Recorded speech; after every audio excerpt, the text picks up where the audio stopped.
Avatar: The Last Airbender spoilers are everywhere today, and most of us get excited when new game pieces are introduced. But today I specifically want to talk about the creature type, Ally.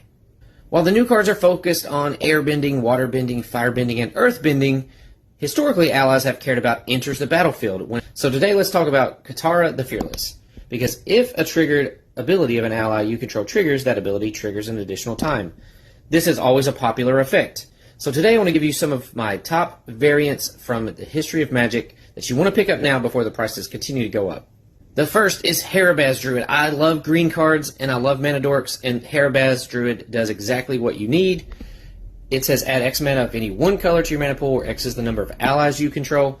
Now, just over 3 weeks ago, this card and a few other ally cards have actually shot up in price. You could have picked this up for about $2, but now you're going to pay at least $7.50. Seagate Loremaster. You tap it to draw a card for each ally you control. This card was previously 50 cents, priced by Kid about 3.5 weeks ago, and now it will cost you $5 to pick this up. Next up is Jawari Shapeshifter. For 1 and a blue, you have a clone effect on allies. Jawari Shapeshifter was about 25 cents, now it will cost you $4 to pick this card up.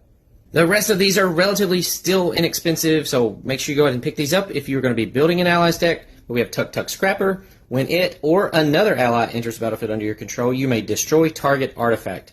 That artifact was put into a graveyard this way. Tuk Tuk Scrapper deals damage to that artifact's controller equal to the number of allies you control. This guy is still only about 50 cents. How about some hand hate? If you're playing black, you can play Ballad Thief, and when this or another ally enters under your control, target player reveals that number of cards from his or her hand equal to the number of allies you control. You choose one of them, and that player discards that card.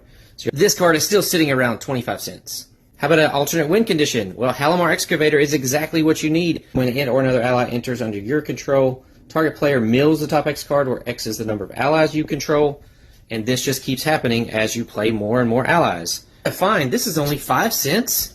What if you just want to go the traditional route of combat damage and making big creatures and flooding the board?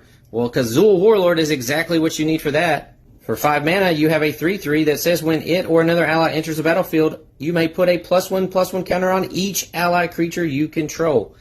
This guy's ready to attack, and it only costs you about 25 cents to add this to your ally deck. Well, that's it for today's Avatar version of variants, where we took a look at some allies, but I wanted to educate you on some of these older cards. Even though new game pieces are exciting, make sure you check out what's already existing and pick them up before these prices continue to rise. And as always, if you like this kind of content, please go ahead and follow me. You can find me on all of the platforms. Just search up your favorite platform plus MJ Variant and give me a follow there.